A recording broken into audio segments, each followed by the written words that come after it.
Hello, everybody, and welcome back to the Doomer Optimism podcast. We are here with a fellow traveler, Basel Musharbash. He just told me how to pronounce his name. He is an old school anti-monopoly guy, and I know Nate's a big anti-monopoly fan.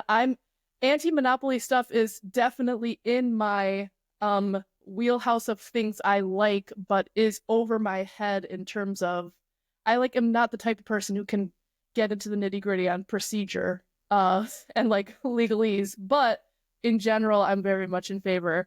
So he's definitely a fellow traveler. Me neither. To be clear, I think it's like my nuance on the thing is like how do you best legally take a machete to these companies? That's sort of where that's like the end of my complicated thinking. Exactly. So you're gonna have to dumb it down for Nate and I, and just get to the nitty gritty of the thrust of what we're trying to do on like a big picture level. But first, I'll just have you introduce yourself, and then we can, start talking. Nate, do you want to go first? Why don't you go, Basil? I think you can go. Nate's probably... been on this podcast enough that he doesn't really need to introduce himself. Yeah. Gotcha. Yeah. Cool. So I'm an antitrust and trade regulation lawyer in Paris, Texas, second largest Paris in the world.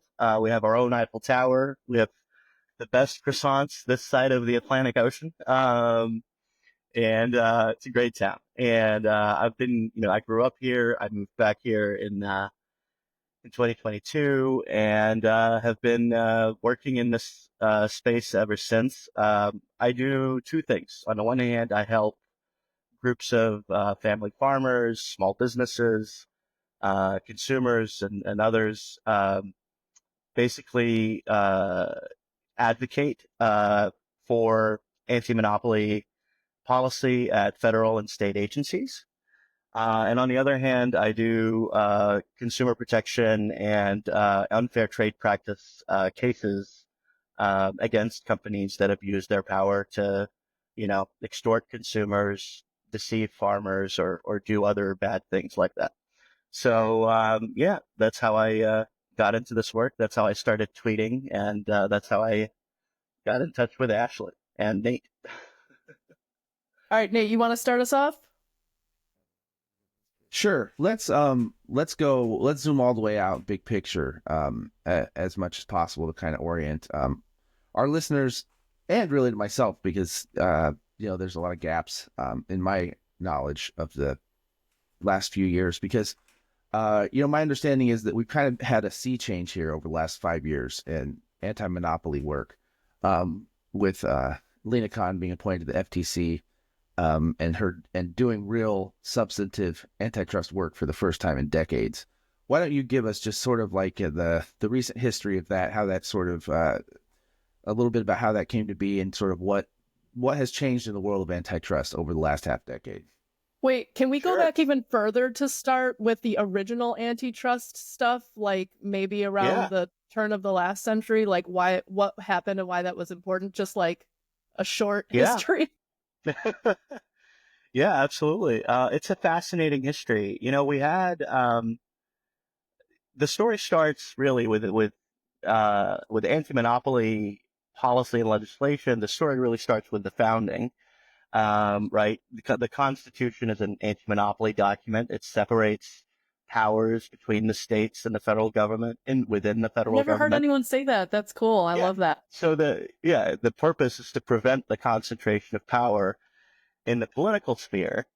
And alongside the Constitution, we did at the time also have a whole bunch of different types of laws designed to prevent the concentration of economic power, of private power over people. Actually, Thomas Jefferson wanted to include an anti-monopoly clause in the Bill of Rights, prohibiting the government from creating monopolies. That didn't end up making it in, but yeah, so we've had this kind of policy perspective since the beginning.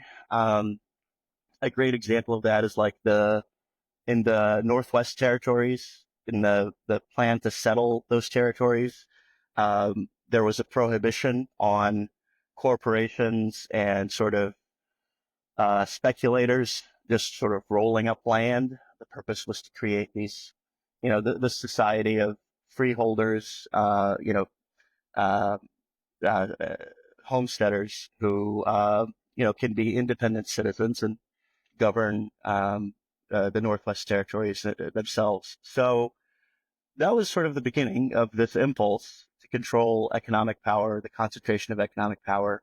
It continued into the late 19th century, right?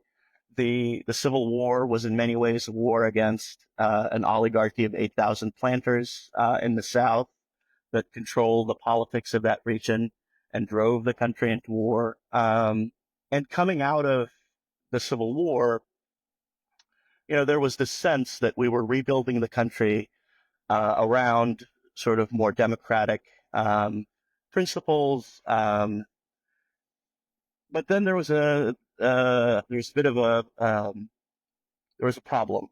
And the problem was that, um, you know, the problem basically was that Wall Street developed. You had these big railroad projects that were spanning the country. That required the development of a lot of financial concentrations, and those after they were put into the railroads, they were also put into other things, and so you started seeing these trusts develop in industry after industry where companies, say the sugar companies, would all sort of join together in a trust in order to control the price, to control competition. And so there was a movement in the country to, it was called the anti-monopoly movement. And it brought together farmers, small businesses, um, labor unions, um, to restrain these concentrations of power again. Um, and they passed, they ended up succeeding in 1890 in passing a law called the Sherman Act, um, which is the nation's first antitrust law and most important one. And it prohibited two things. It prohibited companies from restraining competition in any market, and it prohibited monopolizing in general. And it was thought the sort of the folks who brought about the Sherman Act thought that it would truly rid the country of these kinds of trusts and combinations that had tried to take over markets, crush competition, and sort of regiment whole fields of industrial life. Can you It define? didn't work out that way. Can you Oh, define the sorry. word trust? Just to like define exactly Sure. what that is. Yeah. So a trust was basically what they would do is you would have, let's say you had 10 or 10 or 50 or 100 meat packing companies or sugar companies or steel companies. They would essentially delegate decision making for all of them to a central board of trustees. And the board of trustees would then make decisions for all of these companies together.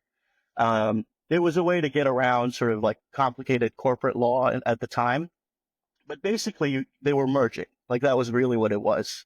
It was an easy way to merge all of these companies together, um, and create sort of one central governing body for the industry. So the problem, though, is that after 1890, the the trusts and financiers sort of mobilized, and there was a big fight in in 1895. The first efforts to enforce the Sherman Act led to a case at the Supreme Court that basically gutted the law. Um, it basically said that the law didn't cover anything except railroads. Basically, it didn't cover production and manufacturing, and that set up the election of 1896 to be this big fight over how are we going to revitalize anti-monopoly law.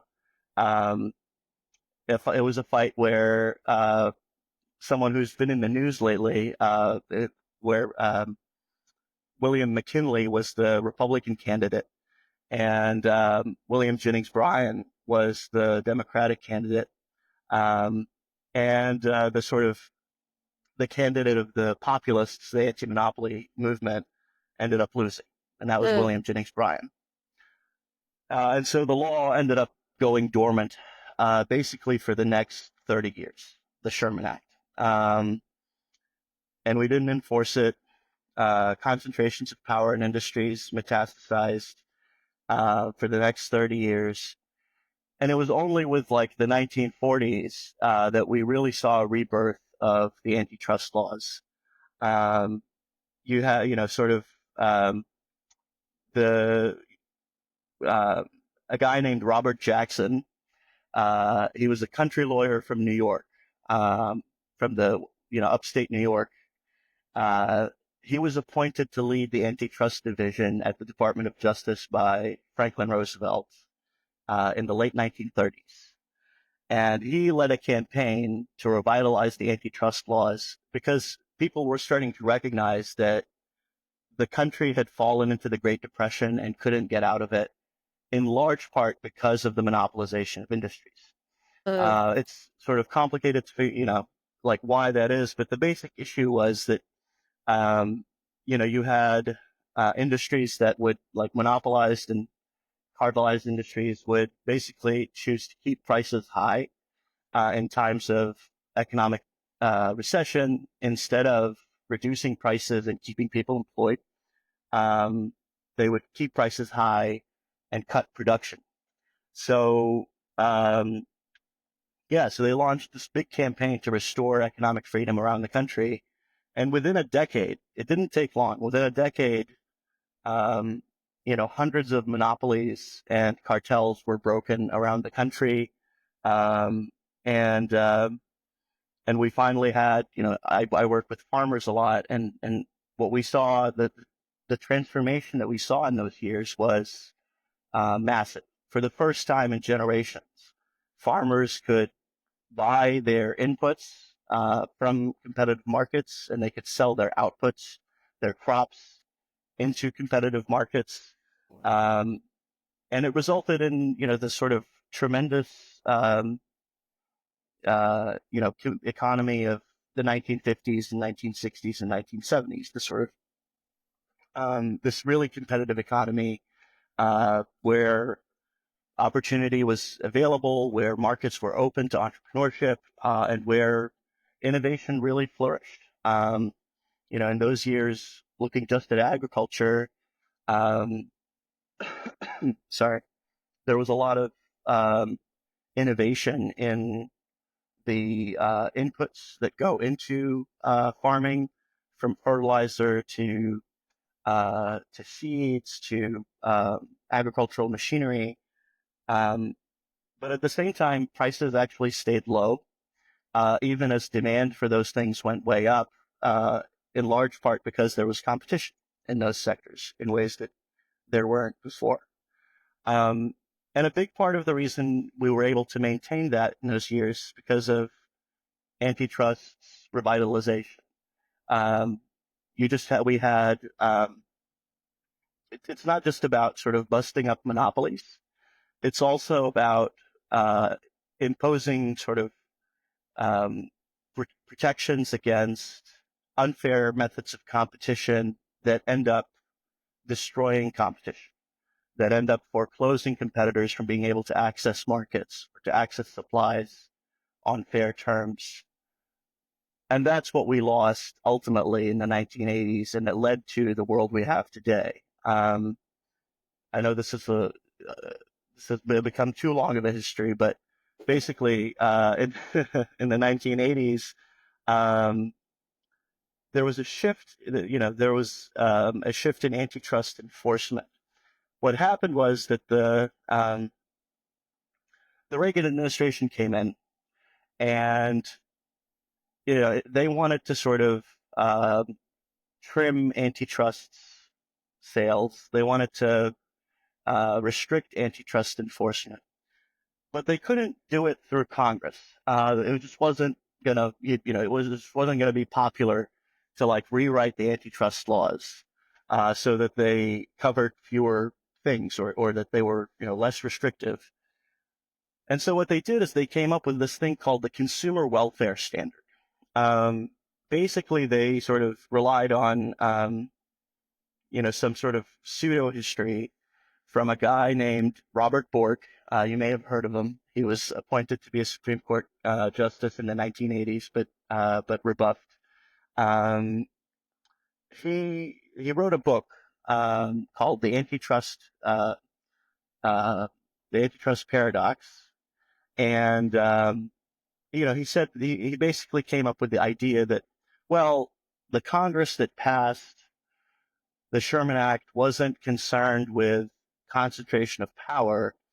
They were just concerned with, consumer welfare. They were just trying to prevent, the bad trusts that raised prices for consumers. And so he said, well, it doesn't, we shouldn't prohibit, unfair competition. We shouldn't prohibit things that make it harder for competition to thrive, just because they violate the text of the antitrust laws. We should also make it so that enforcers have to prove that, the merger that's being challenged, or the exclusive deal that's being challenged, or even, the monopolization scheme that's being challenged, it's not just harming competition, it's also resulting in quantifiable harm to consumers. Why is that? And that ended up, basically turning most of the antitrust laws into dead letters for the next 40 years. Why? Are you saying? Oh, sorry. Yeah. Go ahead. No, go ahead. I was going to ask, are you saying that this was an executive branch bureaucratic coup? Is what you're saying this was? Yeah, that's exactly what I'm saying. Yeah. So the bureaucracy did it. It wasn't Congress. Right. The bureaucracy, and then sort of bureaucracy. Yeah. Yeah, and it really, that's really what it was. It's and the Justice Department and the Federal Trade Commission sort of under Reagan adopted this idea. That's how they started enforcing the antitrust laws, or not enforcing them, and for whatever reason, the administrations that came after that sort of embraced the same self-restraint, so to speak, and it ended up, turning antitrust law into a dead letter for the next 4 years. But that's what sort of Lina Khan was fighting against at the FTC in the last 4 years, and also Jonathan Kanter at the Justice Department's Antitrust Division. They were basically fighting to restore the enforcement of the antitrust laws to the original meaning of those laws. Which they were basically saying, we're not going to enforce the antitrust laws based on what someone says is the purpose of the antitrust law, and we know that the Congress that passed those laws wasn't just concerned with like consumer prices. They were concerned with preserving competition and preserving, the decentralization of power in these industries. They didn't want life to be regimented in the United States by a handful of corporations. We know that that is the true purpose of the law, but setting that aside, what Lina Khan and Jonathan Kanter were saying is we should enforce these laws as they're written, not as we would wish they were written, not as, fancy, big white shoe law firm attorneys want them to be enforced, and not even in the way that, say, economists think antitrust laws should be enforced. We should enforce them the way Congress wrote them. And if Congress wants to change them, then Congress should change them. But until then, we should enforce those laws. So what do you think is behind this having made some headway in the last 4 years? Because I'm kind of like nothing ever happens person when it comes to the federal government. I'm like, it's just a big, like it's Titanic, it's steering in one direction. There's not much that's going to happen with it. And it seems like this was one bright light of the last, half decade, and surprising in a good way.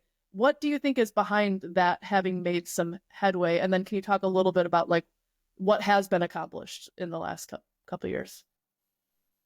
Yeah, it's it is really surprising that this did make headway. I And I mean, every don't time I read about know. it, I know you're friends with Matt Stoller. I followed his Substack from, starting in 2020-ish when I came across him on these various shows like Rising. I thought he was really smart, and I had started following his Substack, and I was just, whenever I got good news in that Substack, I'm just like, how? Why? There's no good news that ever comes out of this, government. But Right. anyways, Yeah.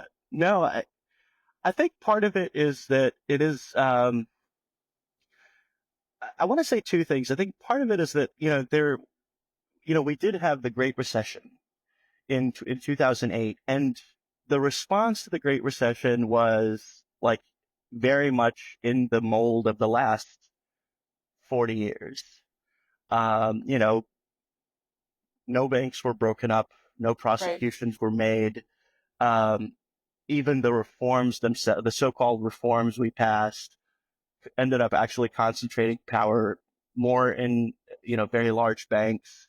Um, things like the Affordable Care Act, healthcare, the other sort of responses to the recession ended up also concentrating power more in a handful of insurance companies. Um, we saw the Obama administration, get closer and closer with big tech as well, and allow and you know really sanction the monopolization of things like online search and social media by Google and Facebook and even e-commerce by Amazon. So we saw this like basically this direct experiment in like continuing to do what we've been doing in the wake of this massive catastrophic event of the Great Recession, and we saw the results. Right, the results were not great. For most of the country, it was not great. And then and then of course that resulted in the Trump administration um, coming up in 2016, and I think that opened up sort of like that created an opening for new perspectives and a new approach to governing where we don't just basically outsource the governing to a handful of banks and a handful of companies in critical sectors of the economy. We actually try to do the governing ourselves.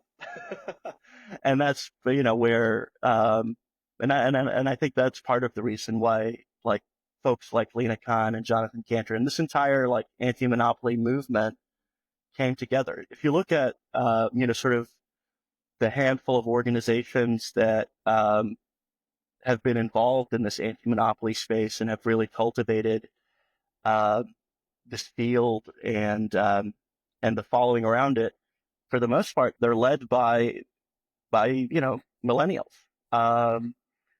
Somewhat older millennials, somewhat younger millennials, but yeah, it's folks who came of age in the around the financial crisis and in its aftermath. And so I think that's part of why it's come together and is having this moment. Nate? Well, it's really interesting too because it's not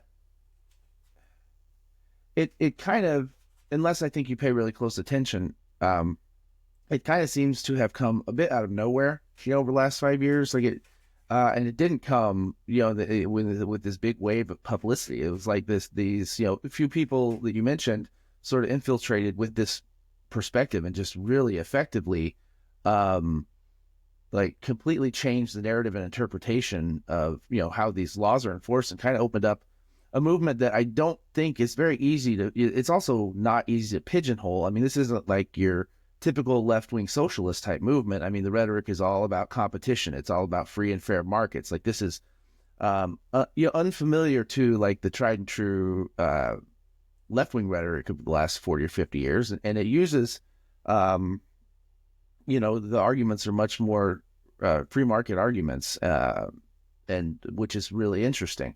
So it's kind of a perspective shifter, and kind of, is kind of like Ashley said, like it really, we've been locked into this nothing happens space for a while, and here's like something that's kind of like a pretty fundamental shift, it seems to me, that kind of came out of nowhere, apparently. Yeah, yeah. I think. I mean, I think sort of part of the reason it works in the way that you described, the reason it works across ideological lines, and it sort of it sort of was able to like appear out of nowhere, and then but also like go into action immediately, is I think it's in line with this long tradition in our country of how we govern, um, and what we and how we and what we sort of trust the government to do.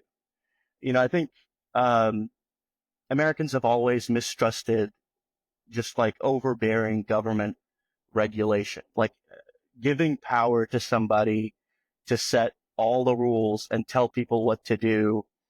Americans have always mistrusted that, and they've mistrusted that whether it's in government or in private business. Yeah, I would say like Americans also mistrust, some rich daddy Warbucks type figure with too much power. Right. So, we can put Elon later on in the conversation on that topic. But I think do you think partially it has to do with the recipient of a lot of this attention was tech, right? In the last 5 years? Okay. So is it part of it people are like somewhat skeptical of these tech overlords and like what was happening on the tech and social media front? Yeah. I mean, part of it is definitely that, like, I mean, sort of perhaps like the Trump administration, sort of like opened the policy, the policy making space with its antitrust case against Facebook and against Google. They're the ones who actually brought some of those cases in 2019, before and so in doing that, I think it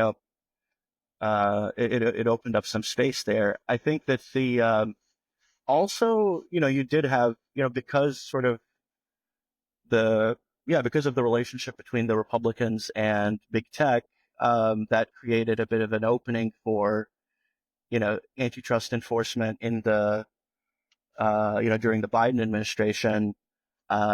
A lot of Republicans were supporting Lina Khan's efforts to rein in big tech and to rein in the abuses in that space. So that's probably a big part of it.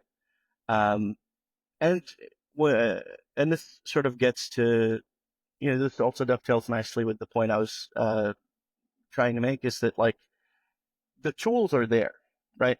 So you don't need Congress to pass a new law. We have these sort of longstanding antitrust laws. We have the sort of, what's the word I'm looking for? We have like we have the agencies to do the job. We just needed enforcers who are willing to use them. And, by whatever luck or magic or, whatever, we ended up getting two of them, Sorry. I lost one of my headphones. Can you still hear me? Yeah, we can hear you. Yeah. You can take a second and find it because we can just cut this. You got it? I got it. Here it is. Okay, good. Yeah. So, and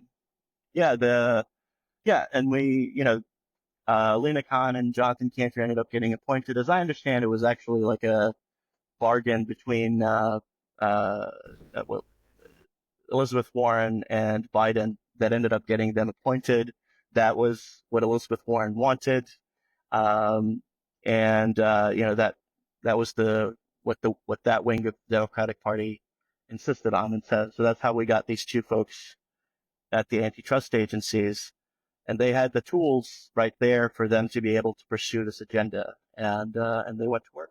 So awesome. I have a historical question to ask, and then maybe Nate wants to take us into the current moment. I know we're going to go there eventually. So, okay, so you mentioned McKinley, who I think has been like Trump has said, like, this is the new McKinley presidency or whatever. I don't really know that much about McKinley, so I wonder if you might, is there like a parallel between McKinley and like Reagan in the 80s, so 1890s, 1980s, and then I know that we're going to eventually get there, but like the Trump administration is so chaotic. There's so much like obvious, like there's just mixed signals, and it's so hard to know exactly, like, they started some of this antitrust stuff in the first Trump administration, but then he's also like, I'm McKinley president. I'm like, he's Reaganite in a lot of ways. So first of all, can you just tell me a little bit about like if you see any parallels with like McKinley, Reagan, and maybe some of the stuff that's, or at least the rhetoric that's being used now? yeah, I think the McKinley administration was interesting because it was that election.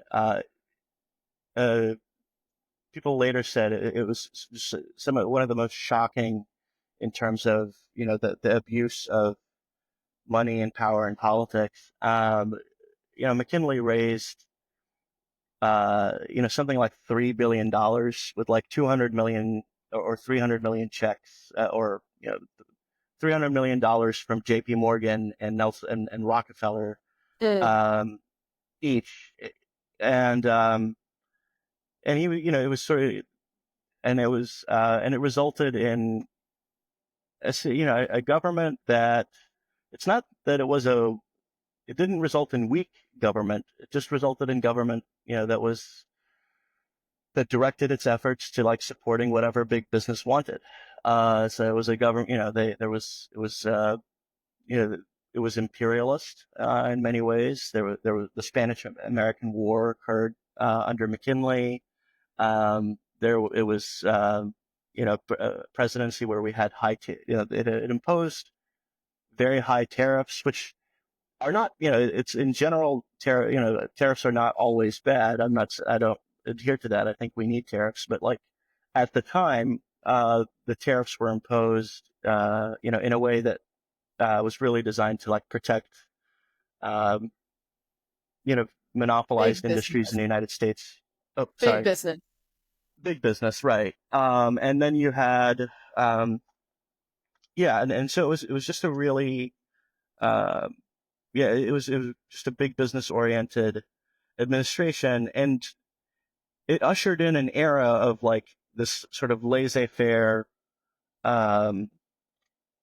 approach to governing, which I think is more, it's sort of basically it's outsourcing the governing to the handful of leading companies in every sector. And in some ways, we saw a return to that in the late 70s and 1980s with Reagan. With Reagan and with Carter, by the way.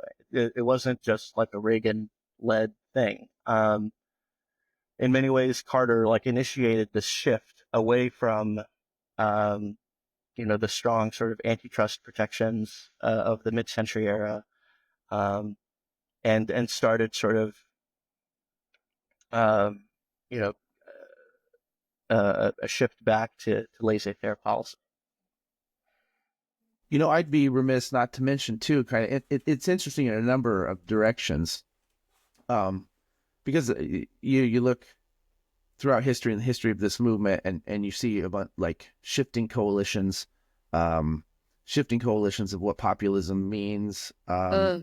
And I wanted to go back because it would be wrong of me not to mention William Jennings Bryan. I wanted to dig into him just a little bit more because he's an interesting fellow, and I grew up 10 minutes from his hometown. So my dad taught his whole career in Salem, Illinois, which is where William Jennings Bryan's from. So I remember going to the park always and playing under a big statue of the great orator, as he was known, the great commenter. I mean, the great commenter, as he was known. He was a really interesting figure. I think he lost the presidential election 3 times as a Democrat, or 2. I don't remember. 2 or 3 times he lost. Yeah. And was a out and out populist all the way.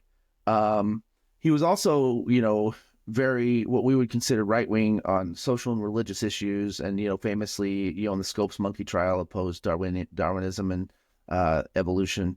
And so he's just sort of an interesting confluence of like what you see threads of populism, over time. Something that was like a very you can't really look at it economically from anything other than like an extreme hard left perspective, really, I think, as we would normally code that.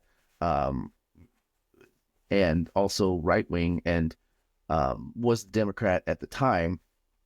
And he's just a very, very interesting figure in American history, I think, kind of like influenced a lot, kind of one of those road not traveled type of figures. Yeah. We definitely went a different direction.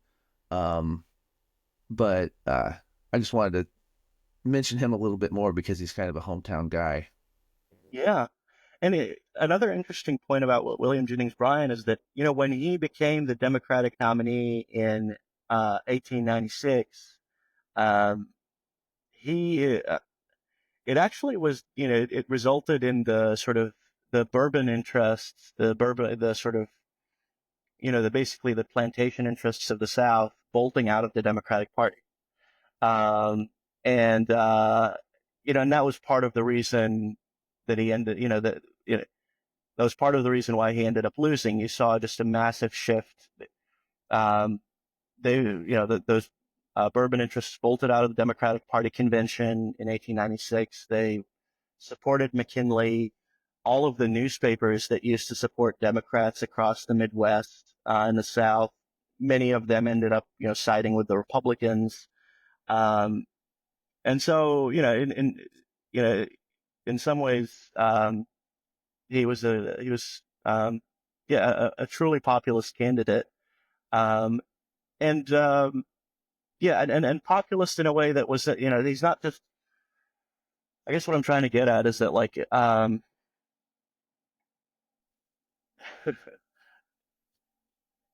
he was populist in a way that really threatened, the folks at the top, and really emphasized, wanting to have the people govern. That doesn't mean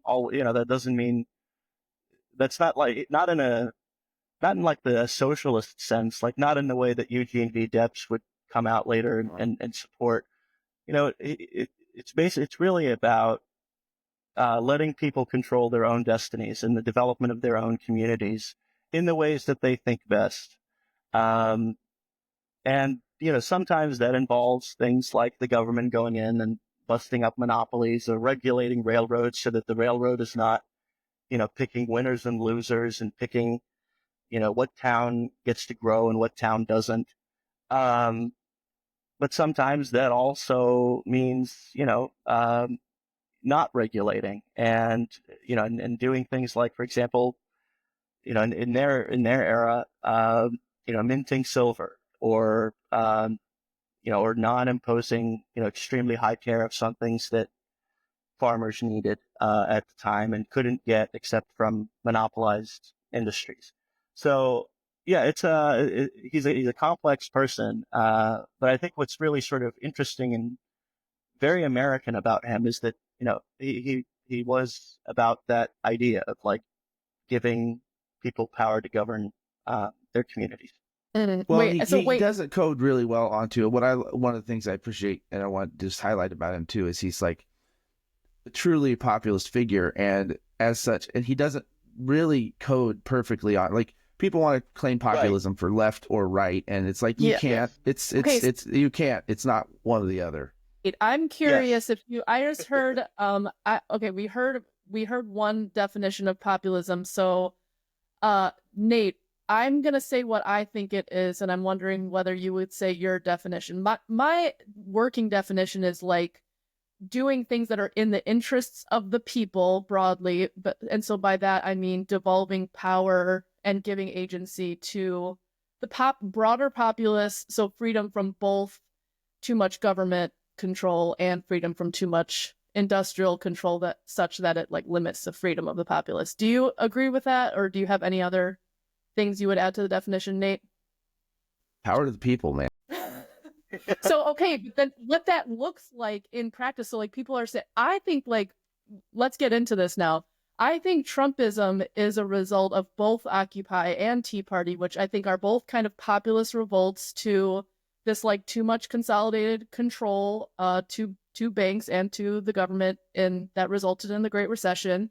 And I think it's transmuted into all sorts of weird things now. And also the Trump administration is so all over the place, like both giving power to this billionaire and also nodding to a lot of like populist policies in the sense of like devolving, limiting government power, limiting government spending, and potentially continuing on some of the anti-monopoly stuff that was just came out in the news recently. I don't know, maybe we want to get into like, what's your take on this? Well, now? That's important, actually, you what you just said, because I think, and basically, I'm sure you know more, that they just indicated kind of philosophically continuing with the approach that you've described in the FTC, correct? Yeah, more or less. So more or less. There's a lot in that more or less, I bet.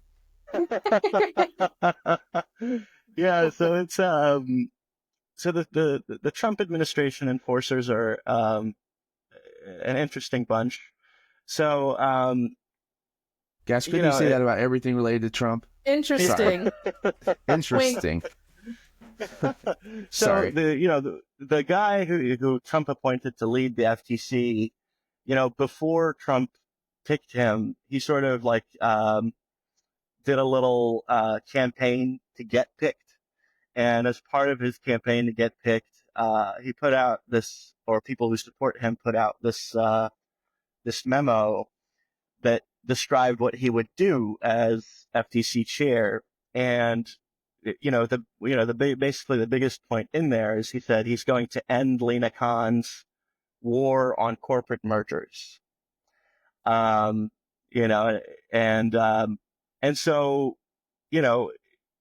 going into it, what I think he's going to do is he's going to go easy on enforcement.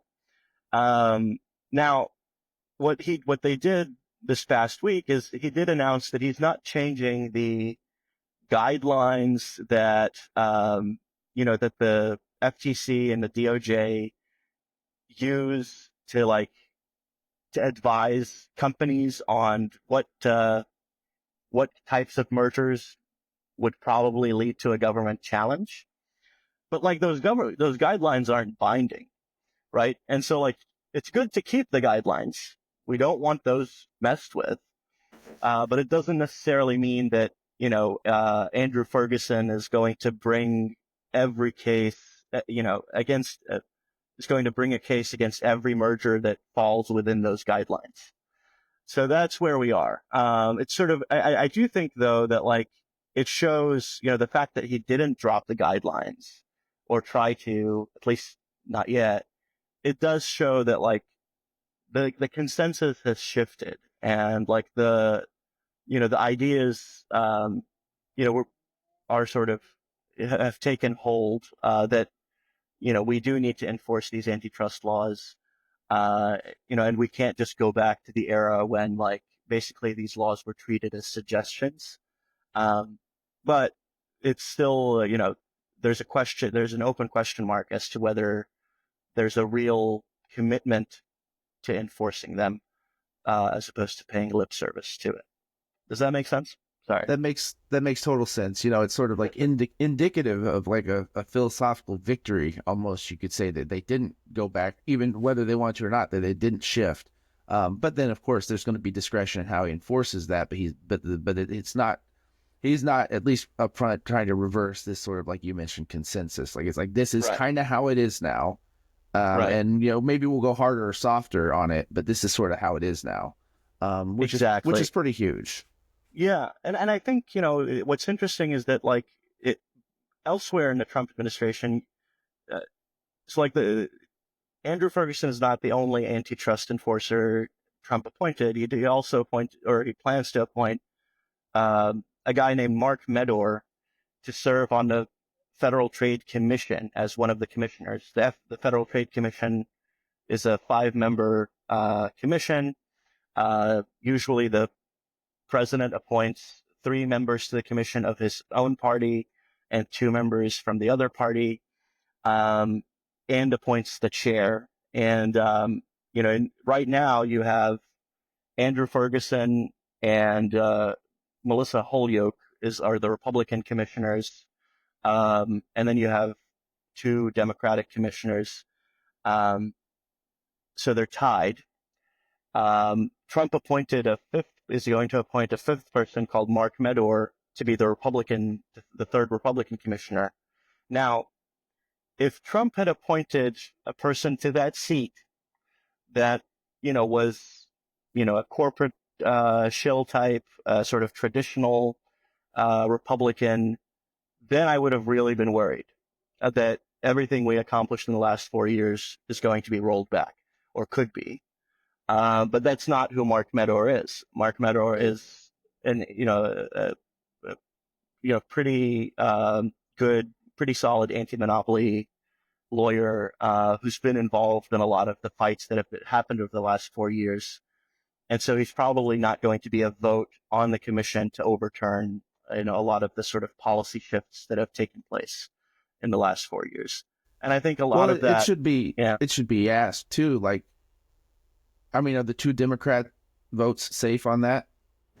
They are, yeah. It's a fair question. Yeah. It's a very fair question. Yeah, no, no, it's a very fair question. Especially considering, the Democratic commissioners we had during the Obama administration and even during the early Trump administration. So that seems like a big deal that he would appoint that Mark Meadow person. That seems like a big deal because that's a pretty decisive. It's a good signal. Yeah. Right. Yeah. I'm wondering, do you think that there is, the antitrust stuff up until this point has primarily been focused on big tech. Do you think, and this is me trying to be optimistic of doomer optimism, do you think that there is any potential dovetail between the RFK Make America Healthy Again, coalition and supposed committee or whatever that RFK is forming could potentially turn its attention toward pharma and ag, and a kind of Make America Healthy Again anti-monopoly dream that I'm having? Fever dream? Can I add something in there? Yes, please. And then throw it over to you, because my understanding is that there's a sticky wicket here in that ag-related businesses aren't regulated by the FTC; they're regulated by the USDA, which sucks because the USDA is an awful captured. Although USDA is supposed to report to RFK in this committee, at least. Right. So that seems like an interesting wrinkle that the USDA, because the USDA won't enforce antitrust for anything because they're the most useless agency in government. Yeah. So I'll answer that question in 2 parts. On the one hand, I think it's worth noting that the big tech antitrust stuff is what got into the news, but actually there was a lot of action on antitrust outside of big tech. It wasn't. I would have wanted more, but there was some significant stuff. On the one hand, you did have, the USDA under Biden, they slow walked the shit out of this, but, excuse me, sorry. No, you can. But they did actually promulgate rules, that, would at least help revitalize some aspects of the Packers and Stockyards Act, which is basically the antitrust law for, the meat packing sector. You actually wrote a whole report on this. Can you just give us a quick update on what happened there? Yeah, sure. So basically, the basic story is Congress passed this law in 1921 called the Packers and Stockyards Act partly in response to the Federal Trade Commission investigating the meatpacking sector and finding that these big five meat packers had taken over meatpacking, formed a trust, and were basically controlling, not just who can get into meatpacking, but also the livelihoods of livestock farmers and like the distribution of food more broadly around the country. And so Congress passed this law in 1921 called the Packers and Stockyards Act that was supposed to, on the one hand, control monopolization or monopolistic practices, and on the other hand, it was supposed to control deceptive and unfair practices by the meat packers towards farmers or towards consumers. Like labeling things like labeling things that aren't labeling meat that's not in the U.S. as U.S. state, things like that. Things like that, and also things like tricking farmers into signing contracts that don't include the terms that the companies say they include, or trying to manipulate cattle markets so that the cattle costs less or anything like that. So that was sort of the idea of the law. But there was a wrinkle, which is that the enforcement of the law was given to the USDA, which even at that time was considered to be captured by the big meat packers. Actually, funny story, that in that FTC investigation that led to the Packers and Stockyards Act, the meat packers, tried to get Congress to direct the USDA to conduct that investigation instead of the FTC, because they thought the USDA would go easy on them. And so it was really sort of Congress, shot its law in the foot, purposefully or not purposefully, that's to be debated, by giving its enforcement to the USDA, which basically went, for the next 50 years, ignored its existence. Basically, no one enforced it. So for a little deeper, if anybody's interested in kind of history of USDA and how useless it is, you can listen to Doomer Optimism podcast 230 with Austin Frere. We go into that a good deal. Yeah. Except NRCS, I love you, NRCS. You're fine. Yes. But the rest of the USDA. Okay, so Basel, what happened then with this in the last couple of years? Yeah, so they sort of took the idea that, okay, we have this law. It's never really been enforced. The courts had made a mangle out of it, they'd interpreted it in ways that basically made it impossible for farmers to try to bring lawsuits under this law. And so they promulgated some regulations, the USDA did, that clarified its interpretation so that, for example, if a farmer was, deceived into entering a contract with a meat packer, or a poultry farmer with a poultry integrator, they could bring a case under the Packers and Stockyards Act to recover damages. They also promulgated other rules that were, about sort of promoting transparency and making sure that the companies were, disclosing information about like the contracts and about the arrangements that they were inducing, particularly poultry farmers, to enter. And they did some other things as well, but those are the basic points. Now they were also supposed to go further, but there's a lot of, the problem was, the bureaucracy at the USDA was not necessarily entirely supportive of these moves. And so although the White House was pushing them and some of the political appointees were pushing them, the USDA itself was slow walking some of this stuff. Anyhow, now, but those were some real wins, and they could be useful going forward, if they're built upon. The the worry now is that in the Trump administration, that they're going to be rolled back, and also that we're not going to see action on the antitrust front in the ag space. And the reason I'm worried is that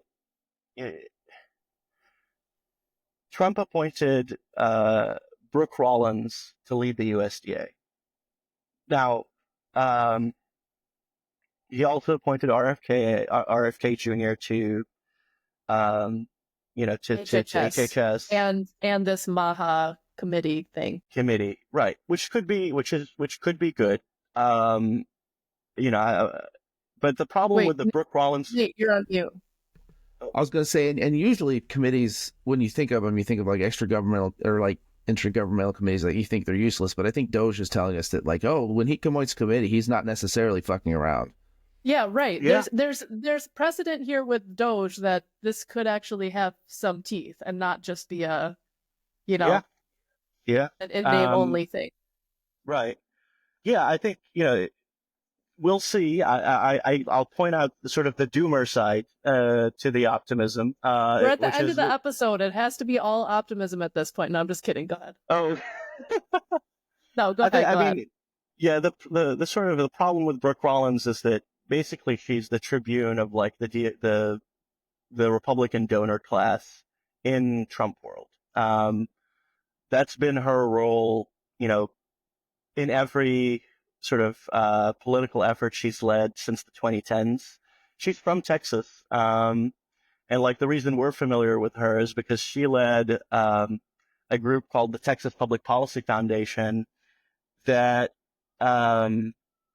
basically responded to the Tea Party wave in the early 2010s by sort of like co-opting it into like supporting sort of mainstream donor-backed, donor-approved Republican policy, deregulation, low taxes, etc.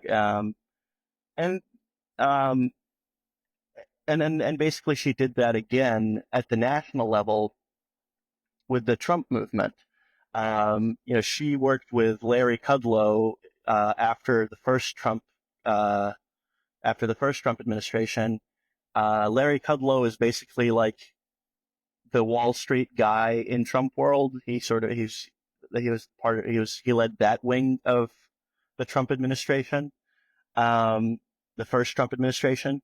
She worked with him to start this think tank. I forget its name now, but to develop policies for the Trump movement and for the MAGA movement. And they're basically, for the most part, with the exception of like maybe some tariff policies sprinkled in, it's basically what Republican administrations have supported in the past. And so that makes me worried. A good counter to that, I don't know. The problem with RFK Jr. so far is that he hasn't talked about this antitrust stuff. And hasn't shown an interest in like this area of law, even though HHS has lots of authorities in this space. Now, hopefully that changes, and hopefully sort of as he gets into the role, he like looks at all the levers he has to accomplish the agenda that he has talked about, the NAHA agenda, and he realizes that these are tools that he has, right? And that's what I think is like something that's often, oftentimes sort of reformist political appointees sort of forget, is that like you need to find the levers to do the things you want to do. What kind of levers, even at HHS, does he have? For the most part, when you look at federal agencies, the only levers you have to fix, these problems of corporate control, to change the way the markets are working, are, the different antitrust and competition authorities. So we'll see. Can you hear me? Can you hear me? Or are you disconnected? Hello? I can't hear you now. Yeah. Testing. Can you hear me now? I think when he got an incoming call, and I think when the call came in, the thing went off. Hello, Can testing, you hear testing. me? Can you hear me? I can hear you. Can you hear me? Hello? Well, Darn it. We're kind of at the end anyways, but still. Hello, testing, testing. Can you hear me? No, testing. Okay, oh, good. yeah. All Okay, right. yeah. I think Yep. you got an incoming call and then it like, Uh, cut off the audio or something. But so it's all right, we can cut this out. But what kind of levers does RFK have at HHS? Like if it were you in that position, what can he do? I would say, I mean, there are a few things you can do if on the you know, so on the healthcare side, you do have like the fact that CMS, the Center for Medicare and Medicaid, spends a whole bunch of money. They can, use that authority to change sort of a lot about the healthcare system. Um, but on the food side and the ag side, I mean, they can do things like change the nutrition guidelines. Um, but it's really not a whole lot. I think they could probably do investigations and publish the results, and that can sort of be um, an avenue there. But the rubber really meets the road at USDA in Ugh. terms of like the production of food and the distribution. Um, yeah, Yeah. So if the only real hope is in like intra-agency warfare, kind of. Well, I think a big thing to look for is going to be some of these undersecretary positions at the USDA. I think you'll really be able to see, is there much influence that RFK has over that based on what kind of undersecretary picks you get. If they are kind of the more in line with that sort of donor class, that to me will really send that signal of like, okay, well, maybe next time. Versus they could definitely appoint some more reform-minded people, and if that happens, yeah.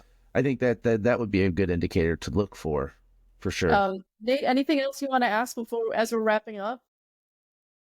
I don't know if I have a question, but I did like just my thoughts as we're wrapping up here is because this is wild. Obviously the first month or so of the Trump administration has been wild, and it probably is going to continue to be wild.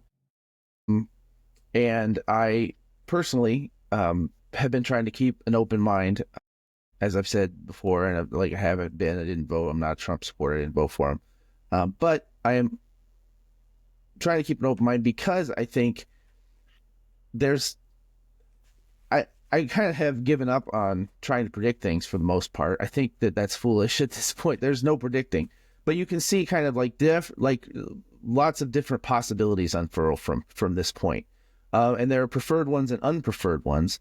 And I think it's kind of like knowing it's going to be messy and kind of harkening back to the William Jennings Bryan. Populism isn't going to be this clean thing that you really like as a left winger, or you really like as a right winger. It's the kind of thing that it's inherently messy, because it's not antiseptic and cleaned up and made pretty for the corporations and for the ruling class. It's sloppy, and it's going to be. So you have to have, to me, I think you have to have some toleration for what might look sloppy, what you might not prefer, and know like, well, how do you respond to all of this, and like, what are things to respond to? Like, where do you want to push? Like, I think this antitrust thing is like let's push this. Like maybe this can make headway in this administration with this sort of populist, with some populist direction. So it's knowing kind of where you just have to be like, well, okay, I guess that's going to happen. I don't know what to predict, but that looks good. Let's see if we can mobilize there and on that and find common ground there and push there. I think it requires everyone who's interested in this stuff and would like a different outcome to kind of take a big breath, step back, kind of drop some of your preconceptions that you've had for the last 2 decades, know that politics are different now, and that they can be kind of created in a new way if we're open. And I think that's falling back into the same old battle lines. I don't think will work. I think it's stupid, and I think there's an opportunity that doesn't have to be that way. Yeah, I mean, I would just say this is the antitrust is dovetails with populism. Basically, it seems like the whole history of this movement. It's like, like we said before, controlling these greater consolidation of power in these entities, whether it's government or private corporations that then have control over regular people's lives. And so my whole thing, like I wrote that whole left conservatism article, which was basically, people don't want this out of control government, neither do they want this out of control economy controlled by these global corporate actors that have no accountability. The problem with populism and why it's messy is that they are very good at hijacking us to fight amongst ourselves, as opposed to seeing us as like as a coherent and powerful group that then needs to see both of these as sort of enemies. So we'll just see how it all works out. But I would say probably, I don't know, you guys could correct me if I'm wrong, but it seems like we're all kind of on the same page on that, at least. Like we do have power as a populace. We do need to kind of see these things clear-eyed. It's just really hard with like the, divisive, polarized politics, but we can try. Last words, Basel? Yeah, I would say. But do you have to say something, Nate? I do have one more question, but you can say you can go or I can go, because it would be really bad to me. I would regret if we didn't this is probably also too long of a question. Because kind of like, well, what the fuck do the Democrats need to do to get their heads out of their asses right now? So like, that's not a question we're going to be. 3 minutes. Yeah, that's not a question we're going to be able to answer too quickly. I don't think. There's a short answer to that question, which is great. just say no to the billionaires. I mean, it's really that simple, because everything flows from that. If you had a Democratic Party chair and governing apparatus that says, okay, we are in a moment of crisis. People are trying to sort of take back their government for various ends. People don't necessarily agree on what exactly they want the government to do. Well, like they certainly see that like it's been hijacked in different ways by different sort of wealthy interests, corporate interests. And if the Democratic Party were to just say, okay, we're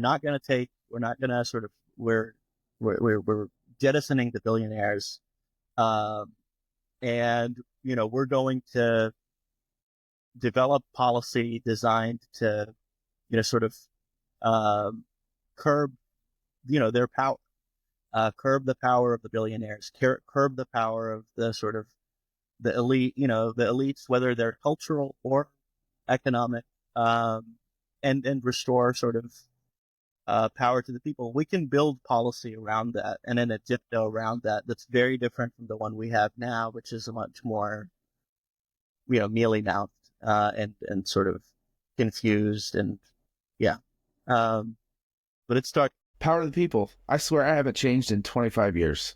Power to the fucking people. Jeez, how hard is this? That's good. We'll just end with that. This was such a nice conversation. Welcome to the Doomer Optimism sphere. You fit right in. You're one of us now. So, this was great. Thanks for joining me, Nate. This was lovely. Thanks for having me. Thank you to come both. to you from the car. Hope that's okay. No, it's okay. It's okay.